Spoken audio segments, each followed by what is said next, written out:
Sejam todos bem-vindos a mais uma palestra da Semana do Linux, o primeiro congresso online gratuito de GNU, Linux e tecnologias livres. Olá, sejam todos bem-vindos a mais uma palestra do Semana do Linux.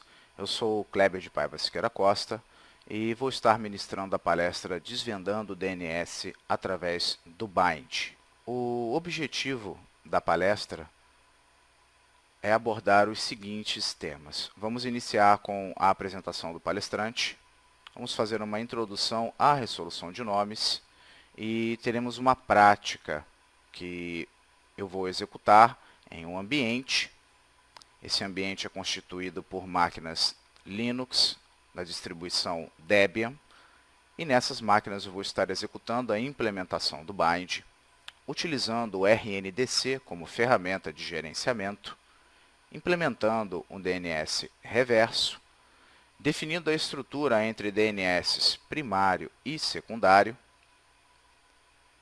trabalhando com recursão externa e SPF, executando os ajustes finais e, por último, vamos fazer as considerações finais sobre este conteúdo. Como eu disse anteriormente, eu sou o Kleber de Paiva Siqueira Costa, eu sou graduando em Tecnologia em Sistemas de Computação pela Universidade Federal Fluminense.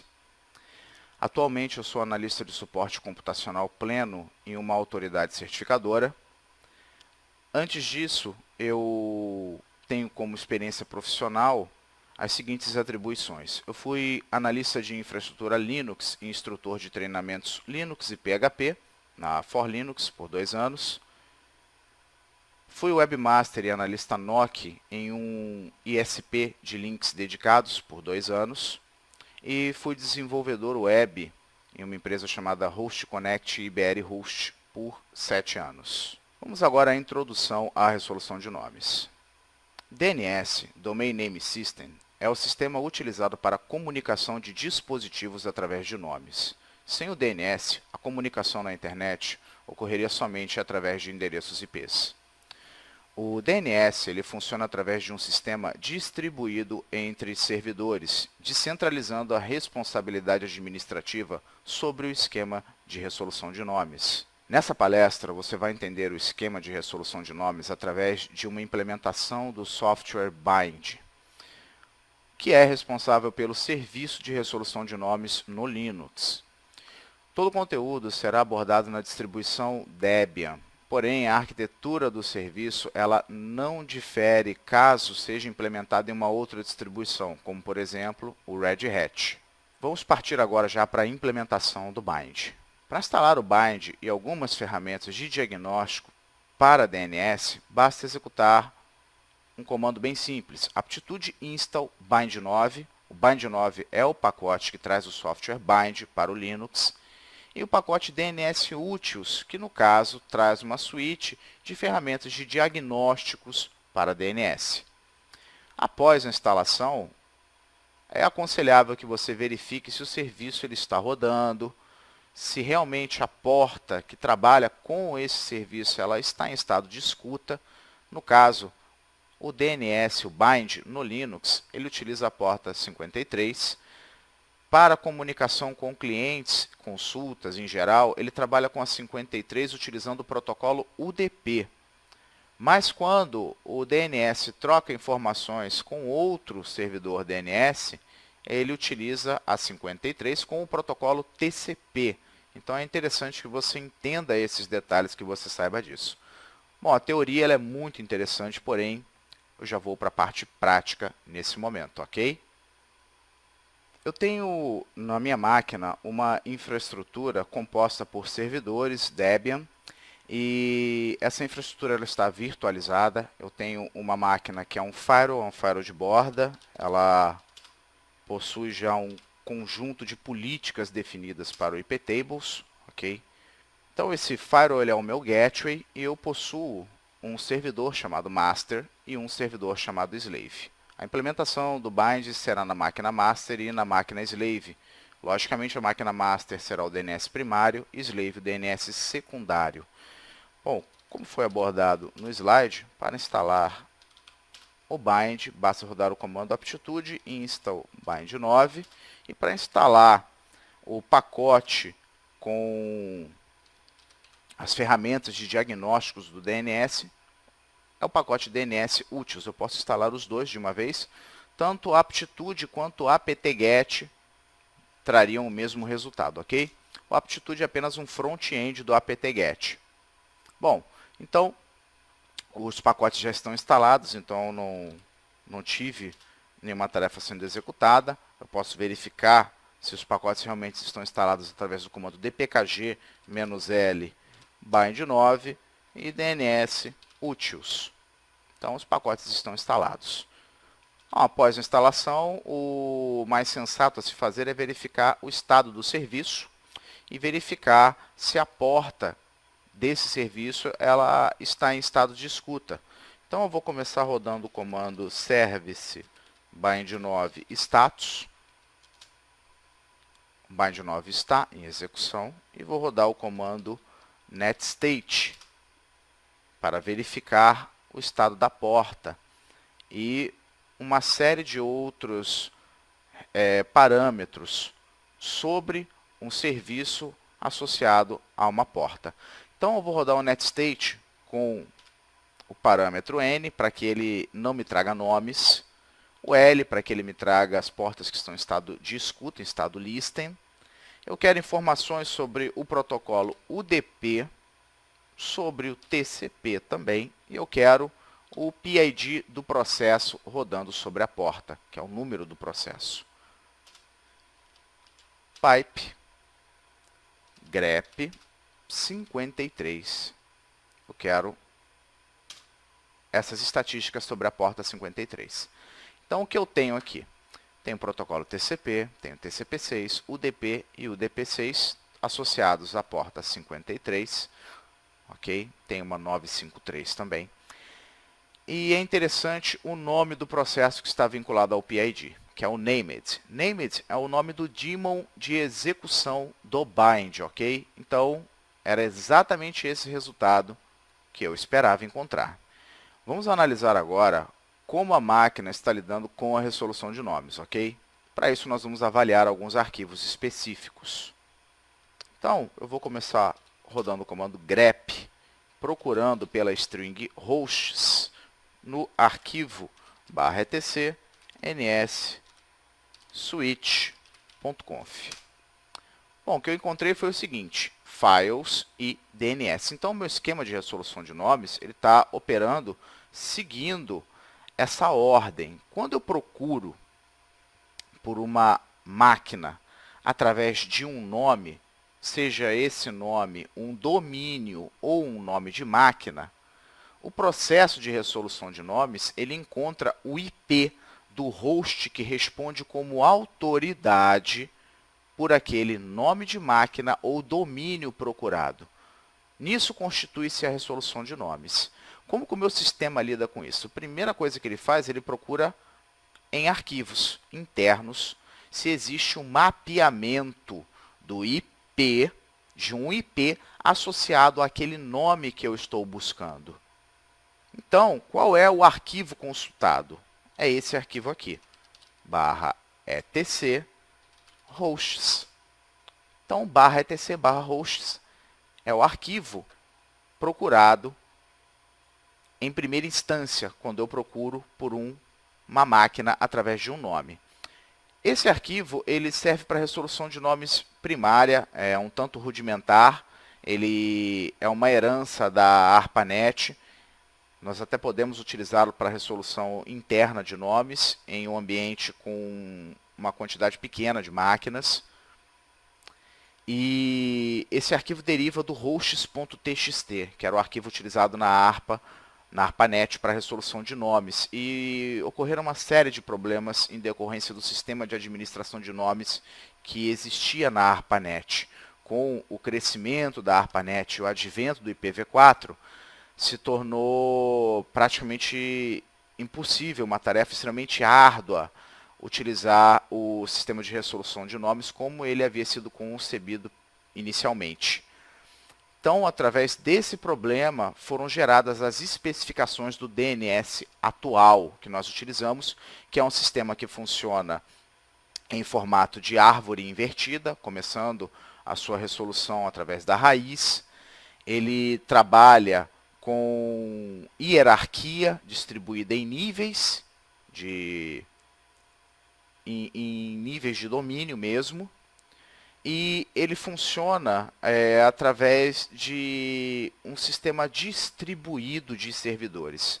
Então, essas especificações atuais do DNS, elas mitigaram uma série de problemas. Elas descentralizaram a administração, acabaram com o conflito gerado pela duplicidade de nomes no arquivo de resolução, e também tornaram possível a disponibilização de diversos recursos para os servidores através de um nome. Então, o primeiro lugar a ser verificado é o etc hosts, e ele está dentro do sistema. Se o nome procurado não estiver nesse arquivo, ele passa a verificar em DNS. Aonde está o DNS? Ele está aqui, ó, cat/etc/resolve.conf. Tá?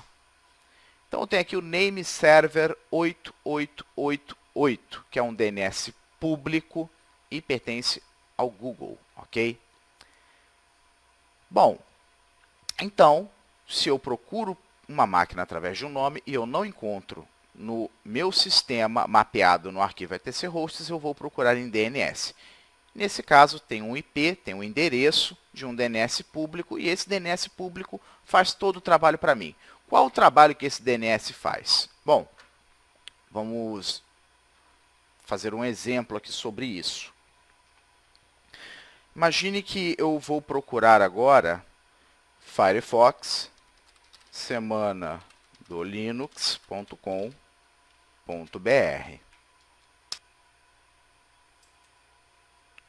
Bom, encontrei a semana do Linux, muito interessante. Mas o que ocorreu por detrás desse processo? Muita coisa. A primeira coisa que eu vou levar em conta foi a omissão de um caractere. Eu omiti o ponto final. Todo nome de domínio, ele possui um ponto final. Esse ponto final, ele significa o início da minha pesquisa, que está constituído pelos root servers, os servidores raízes de DNS, por onde toda a pesquisa se origina. Eu vou falar a respeito da resolução de nomes recursiva. Então, o que ocorre nesse processo? Quando eu executo essa tarefa, Firefox, semana do linux.com.br, Firefox é chamada a execução, e ele busca por esse nome de domínio. O que ocorre aqui é o seguinte: em primeiro lugar, o /etc hosts é consultado. Existe dentro do meu /etc hosts esse domínio mapeado a um IP? Não. Então, ele passa a procurar em um DNS. Esse DNS é um DNS público, no caso, o Google, o 8.8.8.8. Essa requisição ela é enviada para o Google. Por quê? No meu browser, hipoteticamente, não existia em cache a associação de um IP também a esse nome. Então, eu bati na porta do 8888, perguntando quem é semana do linux.com.br. Bom, chegando lá no 8.8.8.8, um arquivo foi consultado, db-root, e dentro desse arquivo existe uma configuração dos servidores raízes. Existe um grupo de servidores raízes, são os root servers, e eles são simbolizados por esse ponto final em uma consulta, que pode ser omitido. Então, qual foi a pergunta que chegou para eles? Quem é semana do linux.com.br? Como eu disse, a estrutura de DNS ela está dividida hierarquicamente em forma de uma árvore reversa, começando da raiz. Então, a raiz ela recebe, através do DNS que eu utilizei para fazer a pesquisa, a seguinte pergunta: quem é semana do linux.com.br? Como o DNS atual ele está dividido hierarquicamente em níveis, o primeiro nível foi consultado, que é um ccTLD. Bom, esse ccTLD é o BR. Então, Para esse nível, chamado BR, foi enviada a seguinte questão. Quem é semanadolinux.com? Não tendo a resposta correta, que é o IP do host que tem autoridade sobre esse domínio, Semana do Linux, essa pergunta foi enviada para o nível COM. O nível COM, que é um TLD, ele recebeu a seguinte questão. Quem é Semana do Linux?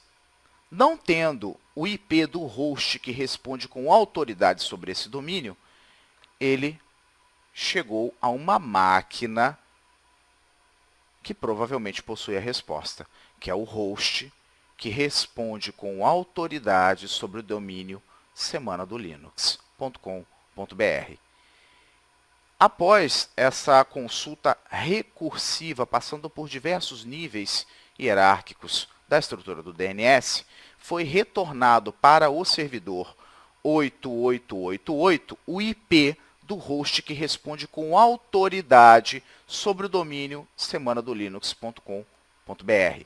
Essa informação fica armazenada em cache nesse servidor que foi utilizado para a consulta e é também repassada para a minha máquina e o meu browser armazena também. Então, dessa forma, nós obtemos o endereço IP do host que responde com autoridade ao domínio semanadolinux.com.br e dessa forma eu posso resumir para vocês de uma forma muito simplificada como ocorre o sistema de resolução de nomes. É muito mais complexo do que isso que eu estou falando, seria impossível destrinchar toda a complexidade envolvida no sistema de resolução de nomes em apenas uma palestra de 1 hora. Mas, basicamente, a grosso modo, é dessa forma que a coisa funciona quando estamos lidando com resolução de nomes recursiva. Então, você já sabe que nós seguimos essa ordem, Files e DNS. Então, ocorre assim o processo de resolução de nomes. Como o serviço de DNS já foi instalado, nós podemos passar a resolver localmente. Para isso, basta uma simples configuração. Então, eu vou executar a configuração do slide na máquina. O que eu vou fazer é algo muito simples. Eu vou setar como name server a máquina 192.168.0.2 e essa configuração vai para /etc resolve.conf. Então, eu vou deixar de utilizar o 8.8.8.8 para utilizar o meu servidor local para executar a resolução de nomes. E um detalhe, nesse arquivo eu posso comportar até 3 endereços. No caso, se o primeiro deixar de responder ou demorar muito, o segundo assume. Se o segundo também tivesse comportamento, o terceiro assume. Então, eu vou colocar como secundário o 192.168.0.3, que é o IP da máquina slave.linux.com.br. Então, se eu dou um cat agora no /etc resolve.conf, eu tenho essa configuração. Mas existe um detalhe sobre esse arquivo. Esse arquivo ele é volátil. Ele é alterado a cada inicialização, recebendo como configuração a parametrização do servidor DHCP sobre resolução de nomes ou do gateway. Então, eu vou utilizar o comando chttr para alterar o atributo de imutabilidade desse arquivo, tornando ele imutável. Então, a partir de agora, esse arquivo não será mais alterado na inicialização do servidor. Nós veremos agora aspectos internos da configuração do bind. Vamos iniciar entendendo o esquema de views e de ACLs do serviço. Bom, vamos abrir o arquivo named.conf default zones e entender melhor o conceito de ACL e de view. Então, eu vou abrir esse arquivo. É o arquivo de configuração de zonas padrões do bind. E a primeira pergunta, o que é uma zona? Uma zona é um domínio, ok? É um conjunto de máquinas conhecido por um nome, então é um domínio. Então, note que aqui eu tenho configurações básicas. Esse servidor ele poderia já estar operando em formato de servidor DNS cache. Eu tenho aqui a zona raiz, que é um tipo de zona Hint, Existem tipos de zona, eu não vou poder aprofundar nesse assunto pelo tempo, tá? Mas o tipo de zona raiz é Hint e ele é mapeado pelo arquivo /etc bind db.root, o que implica no fato de que nesse arquivo você encontra o endereçamento dos root servers, que eu citei anteriormente quando expliquei, a grosso modo, o formato de resolução recursiva. Bom, então o que eu vim fazer nesse arquivo? Eu vim criar uma visualização, uma view. Então eu vou criar uma view chamada Hall, porque ela vai abranger toda essa configuração. E sempre que eu tenho uma view, eu tenho algumas diretivas para operar dentro dessa view. Uma delas é o Match Client, que diz quem são os clientes que podem ter acesso a essa view. O Match Clients ele casa com ACLs, algumas já pré-determinadas pelo bind. Uma delas é o none. O que eu estou dizendo aqui com o none é o seguinte: quem são os meus clientes? Ninguém. Nenhum cliente casa com a view Hall. Ninguém pode ver tudo isso, ok? Como eu abri essa view aqui, toda view ela é semelhante a uma variável, tá? Ela tem um conteúdo dentro dela. Você vai notar que eu criei uma view Hall e abri chaves. Aonde eu fecho essas chaves? Já que eu estou englobando todo o arquivo, no fim do arquivo. Lembre-se que essa diretiva ela pertence à view Hall e se aplica a todo o conjunto de valores dentro dessa view. Então, aqui embaixo, eu vou fechar a minha view Hall e salvar. Então, acabamos de visitar o primeiro arquivo. Vamos agora para o segundo, o named.conf.local.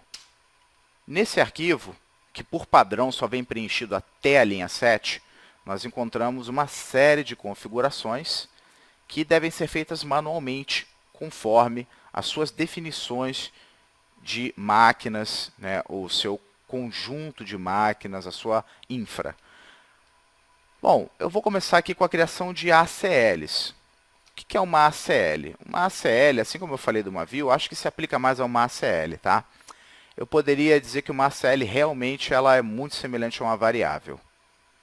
Assim como eu falei da view, na verdade, foi até uma atribuição que soa melhor quando eu falo de uma ACL. Eu tenho uma ACL chamada local. Essa ACL chamada local, ela tem um valor dentro dela que eu coloquei aqui como 192.168.0/24. É uma rede, é a minha rede interna. Então, sempre que eu mencionar em alguma view a string local, eu vou estar falando da ACL local. E eu vou atribuir regras a essa ACL, ok? Então, como que a gente vai fazer isso? Eu vou criar duas visualizações aqui. Uma para clientes externos, que estão fora da minha rede local, e outra para clientes internos, que estão presentes na minha rede local. E quem é a minha rede local dentro dessa configuração? É a ACL local, ok? Então, vamos lá. Eu tenho uma view internet, onde os meus clientes são todos. Isso é uma ACL interna, N, então são todos. Só que aqui eu tenho a minha ACL local, que é a minha rede interna, precedida por um caractere de negação. Então, espera aí. Quem são os clientes da minha view internet? São todos, exceto os que estão na ACL local, que é a minha rede interna. Beleza? Bom, trabalho com recursividade? Sim. Qual é a zona que eu possuo autoridade aqui? É linux.com.br. Qual é o tipo? É master, então eu sou autoritativo sobre ela. Qual é o arquivo de mapeamento dessa zona? É o db.linux.internet. E assim eu fecho o bloco de zonas da minha view internet e aqui eu fecho a própria visualização. Nota que o Vim ele consegue me ajudar aqui, mostrando onde eu abri e onde eu fecho chaves. O que está comentado, eu vou descomentar gradativamente conforme avançarmos no conteúdo, ok? Bom, agora vamos falar da view intranet, que é a visualização de máquinas internas. Quem são os meus clientes? São todos que estão na ACL local. Note que as ACLs elas se relacionam dentro de uma view, ok? Trabalho com recursividade? Sim. Qual é a zona? linux.com.br. é um tipo mestre, sou autoritativo sobre ela, como em termos de DNS, e o arquivo de mapeamento é o db.linux.intranet.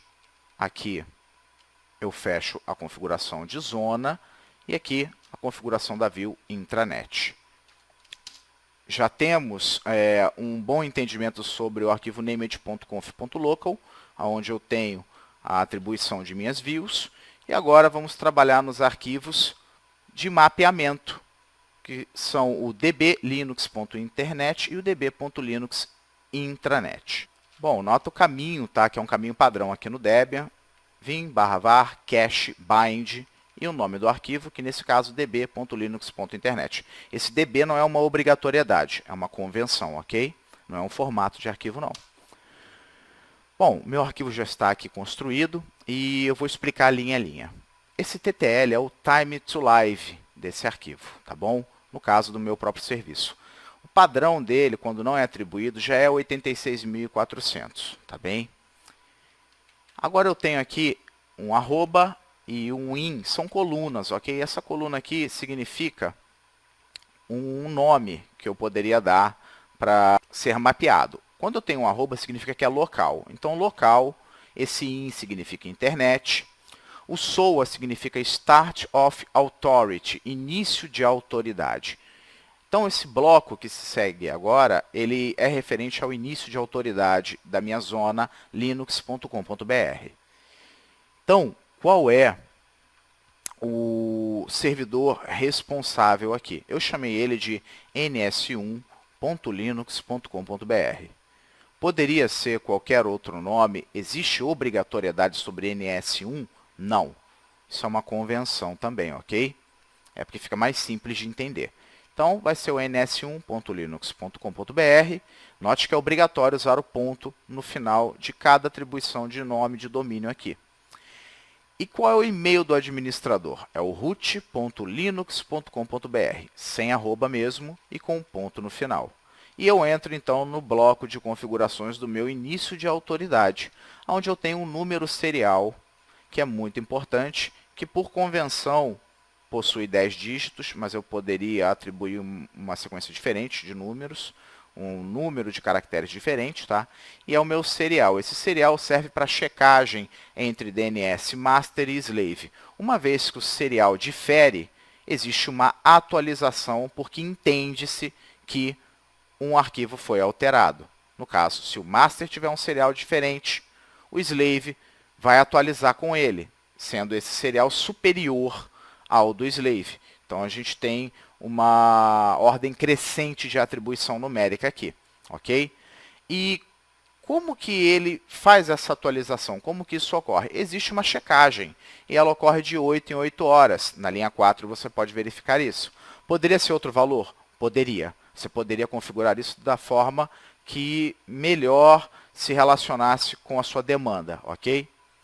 Bom, então de 8 em 8 horas eu checo para ver se existe alguma alteração e atualizo. Isso entre master e slave. Logo, logo a gente vai implementar o slave. Se eu não conseguir fazer essa comunicação nesse ciclo de 8 em 8 horas, eu tento 1 hora após a tentativa falha.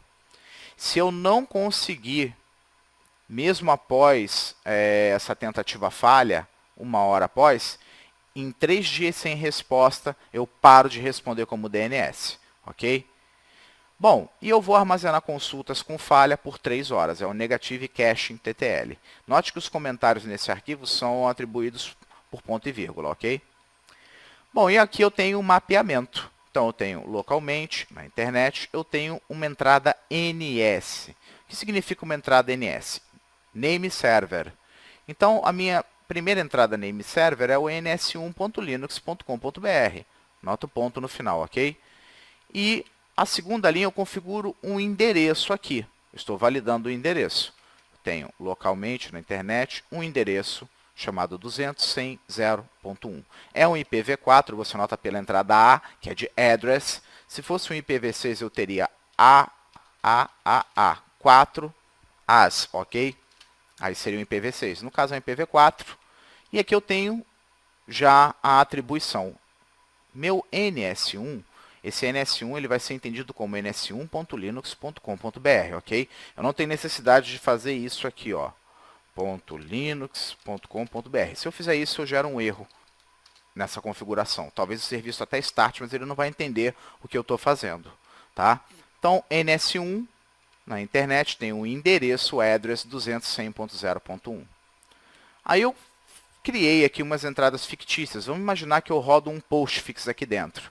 Então, eu criei a entrada mail, que é uma entrada do tipo mx mail exchange.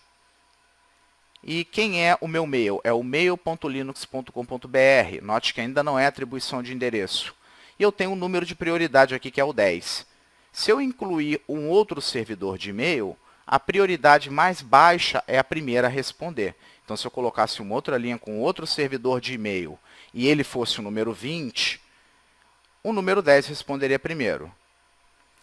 Bom, eu tenho uma entrada www. Vamos supor que existe um web server aqui. Ele é um address, é um endereço que aponta para 200.100.0.1. E aqui o interessante, eu tenho uma entrada FTP, ftp.linux.com.br.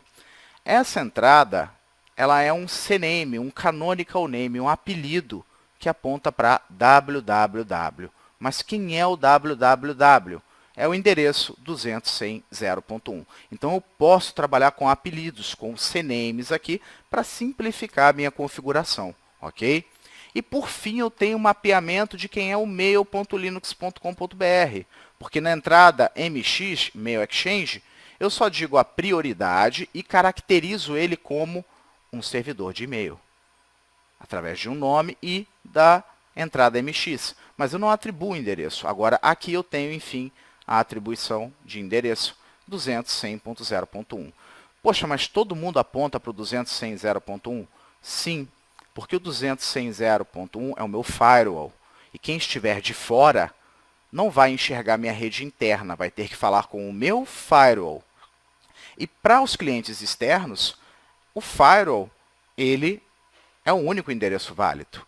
Então, ele vai responder, o 200.100.0.1, que é o IP do firewall, vai responder por mail.linux.com.br, www.linux.com.br, ftp.linux.com.br e assim sucessivamente para qualquer outra entrada dentro desse arquivo de mapeamento, ok?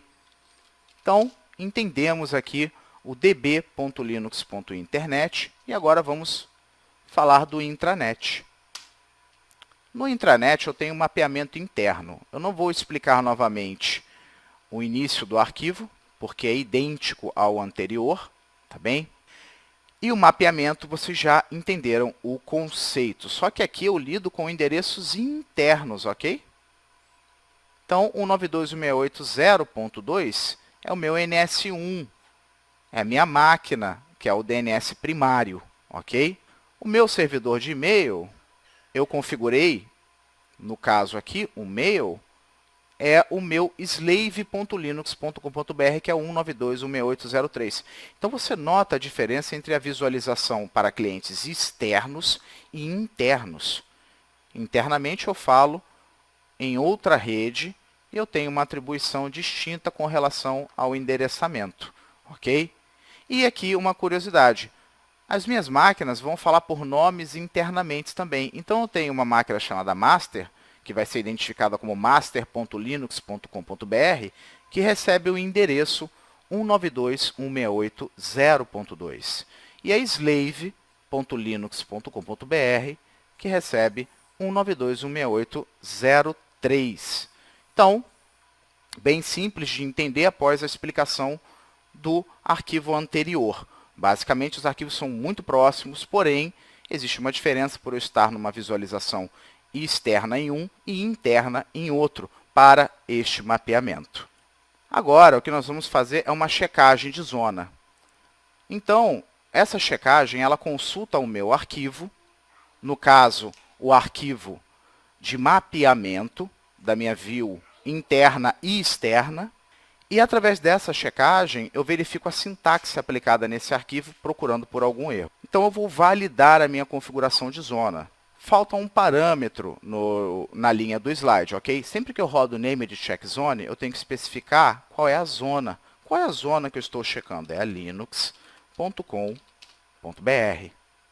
E eu vou procurar a configuração dela em /var cache bind db.linux.internet.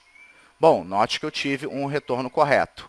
Então, a minha zona foi carregada, ele leu o meu serial e a sintaxe do arquivo está correta. Agora eu vou verificar o intranet, sempre para a mesma zona.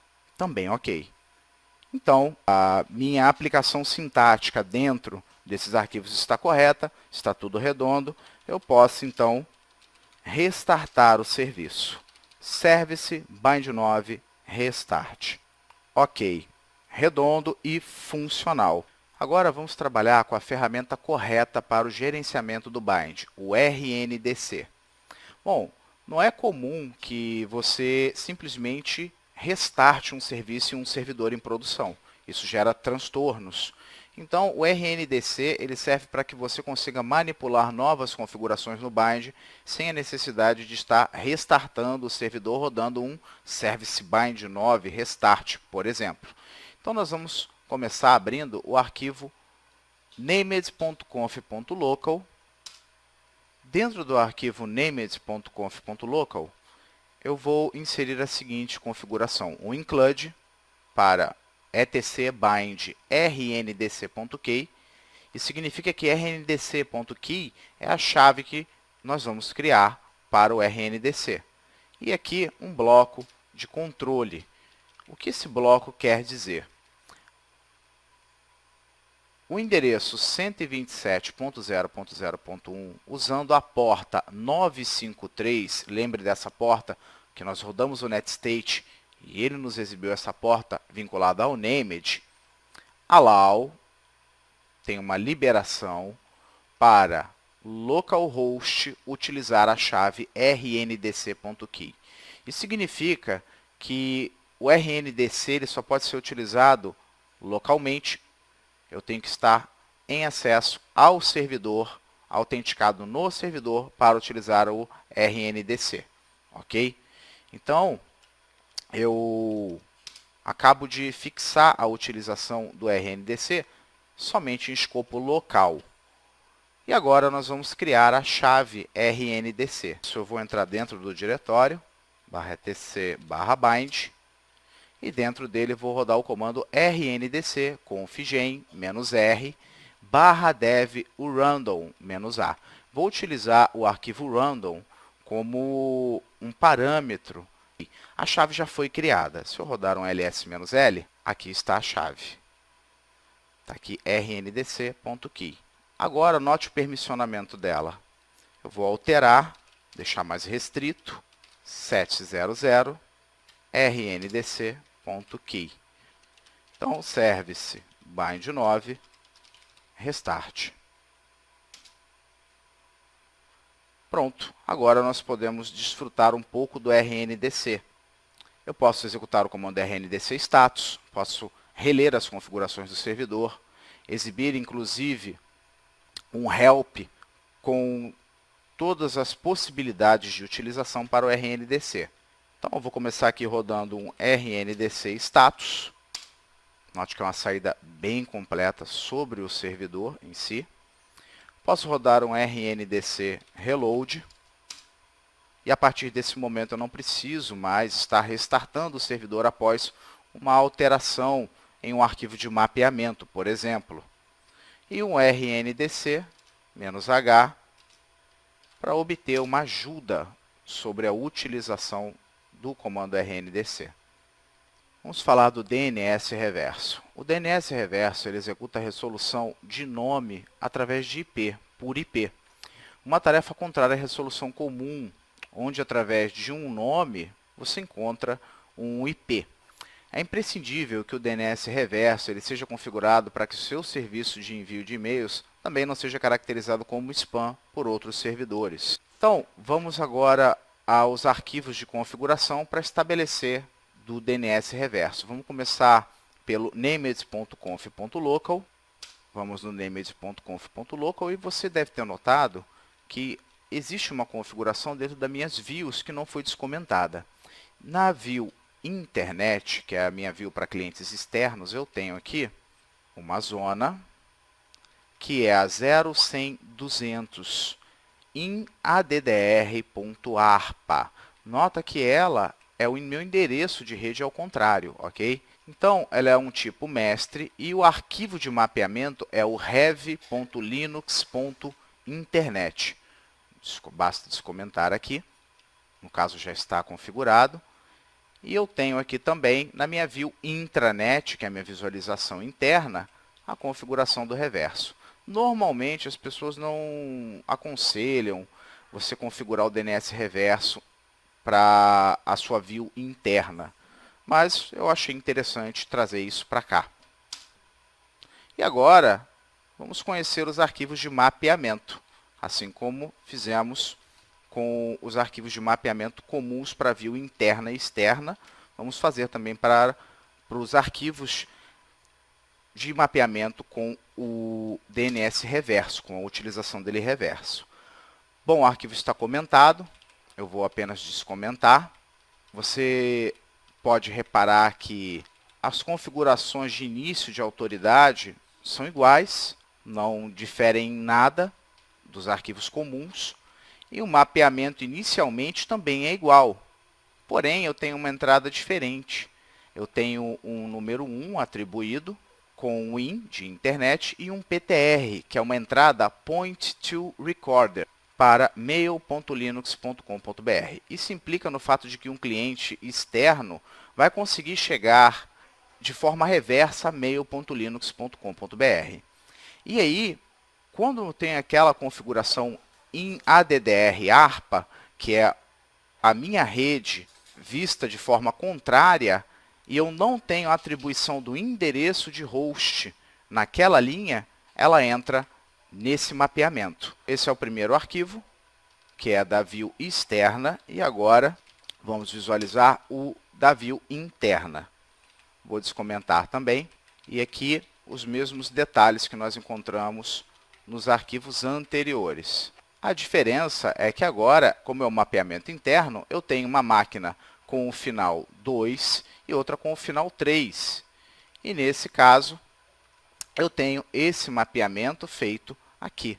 O meu NS1 é 192.168.0.2, isso não teve nenhuma diferenciação do que nós encontramos até agora. Porém, aqui entra a utilização do PTR para master.linux.com.br e slave.linux.com.br.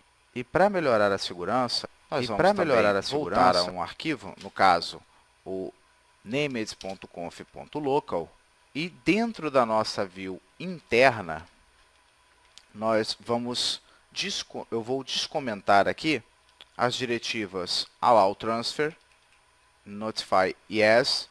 Essas diretivas estão relacionadas à utilização do comando dig, onde é possível que uma máquina interna, uma máquina que esteja dentro, dessa visualização, no caso dentro da rede 192.168.0, que essa máquina ela possa, através de um comando, obter a relação de mapeamento de endereços. Basicamente, ela visualiza o arquivo de transferência de zonas entre master e slave, através de um comando.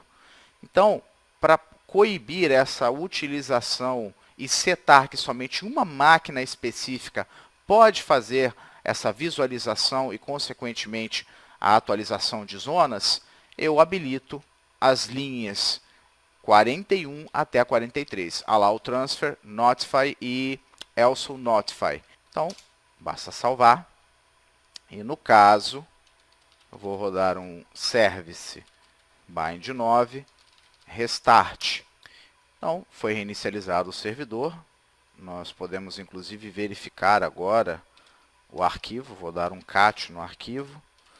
cat/var/cache/bind db.linux.slave. Então, ocorreu a transferência. E avançando, vamos desabilitar a recursão externa e habilitar o Sender Policy Framework, que também é um recurso para que sua máquina seja identificada como uma máquina válida quando você estiver trabalhando com o seu servidor de e-mails. Então, eu vou iniciar a configuração trabalhando no named.conf.options. Vamos para a máquina master. E dentro desse arquivo, eu já possuo uma configuração, vou só descomentar e explicar. Então, eu tenho allow carry, eu tenho liberação de consultas para a rede 200.100.0, para a rede 192.168.0 e para local 127.0.0.1 e recursividade para 192.168.0, 200.100.0 e localmente 127.0.0.1. Essa configuração eu vou repetir tanto no master quanto no slave.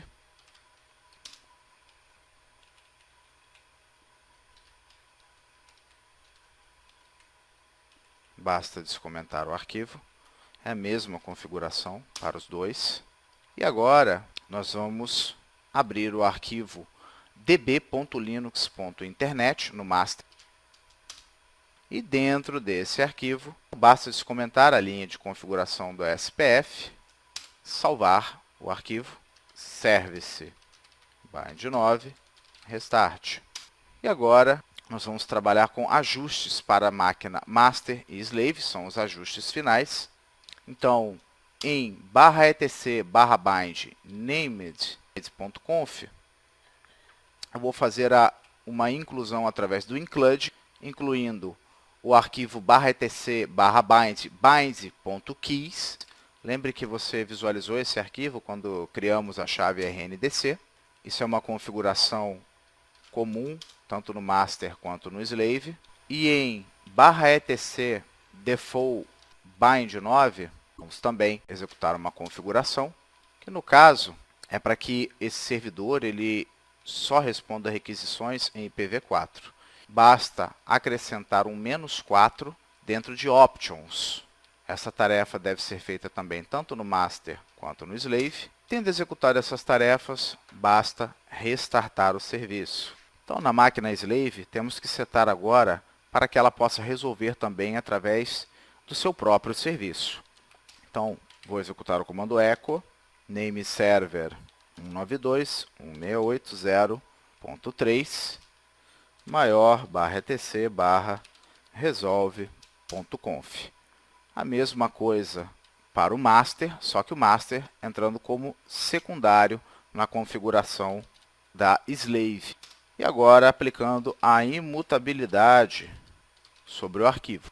Ok, agora a máquina já possui a capacidade de resolver nomes por si só. Então agora podemos começar a série de diagnósticos e nesse caso eu vou procurar através do dig todos os tipos de entrada para a máquina master.linux.com.br.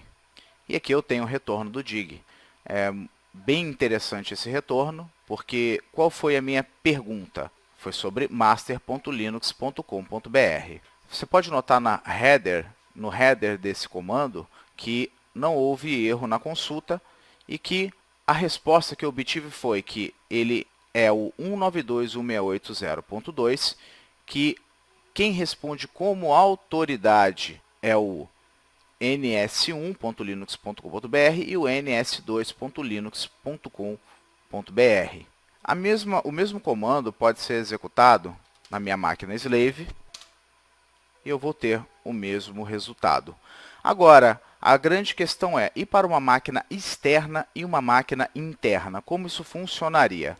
Eu vou abrir uma nova aba do terminal, eu estou na minha máquina comum, na minha máquina hospedeira, essa infraestrutura está rodando virtualizada, porém, eu tenho um IP relacionado a uma interface virtual que está na rede 200.100.0.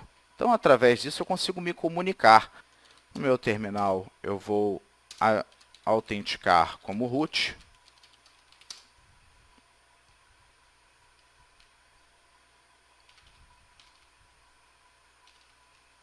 E vou setar a máquina 200.100.0.1 como sendo o meu resolver. Bom, a partir desse ponto, se eu procuro por mail.linux.com.br, eu tenho o seguinte retorno. Toda a configuração que foi feita na nossa view externa. Então, estou resolvendo externamente, consegui chegar até o mail.linux.com.br, ele é o 200.100.01. Você pode notar que dentro desse bloco de retorno do DIG, eu consigo encontrar as informações que eu configurei no meu arquivo DB. E esse era o objetivo. Agora, é interessante também ter uma máquina interna dentro da rede 192.168.0 que possa fazer um teste mais preciso.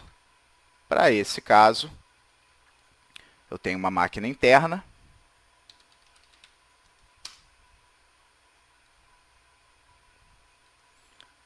Vamos verificar quem é o resolver dessa máquina. Ela está com o Google. Vou alterar para o root. Agora já estou logado como root. E vou setar a configuração de DNS interna. Primário, secundário. Vou aplicar imutabilidade.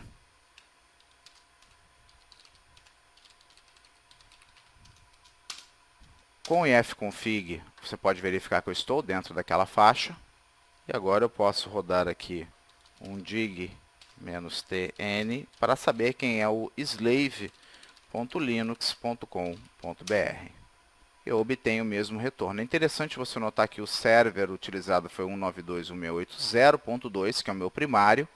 E agora vem a prova real de que o DNS está funcionando. Eu tenho que navegar na internet.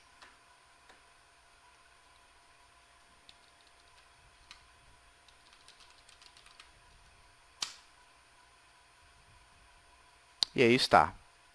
Estou navegando na internet usando o meu DNS interno, totalmente funcional e implementado. É lógico que muitas configurações não foram abordadas. Essa foi uma visualização muito rápida sobre uma implementação. Então, foi uma implementação um tanto básica, com um assunto bem resumido, de uma forma bem rápida, mas para que você tenha um overview de como é a estrutura de funcionamento de um DNS no Linux através do bind. Vamos às considerações finais. Eu aconselho que você estude em outras fontes, que você aprofunde-se nesse assunto e que faça uma implementação também para conhecer melhor sobre o serviço e sua configuração, porque esse tipo de coisa só se aprende com prática. Seguem os meus contatos nesse slide que será disponibilizado aos assinantes do Semana do Linux, junto também com arquivos extras sobre essa implementação e provavelmente com a infraestrutura virtualizada que eu utilizei. Caso você não seja assinante e queira entrar em contato comigo, é muito simples de me encontrar. Se você fizer uma busca simples no Google pelo meu nome, Kleber de Paiva Siqueira Costa, você vai encontrar diversos resultados. Eu também possuo um perfil no LinkedIn, um perfil profissional no Facebook, um blog pessoal e um canal no YouTube onde eu posto regularmente conteúdos sobre implementações em ambientes Linux e desenvolvimento de aplicações com algumas linguagens de programação. Bom, estou disponível para consultoria e treinamentos, então é só entrar em contato. Um grande abraço a todos, espero que tenham gostado. Muito obrigado por assistirem a essa palestra.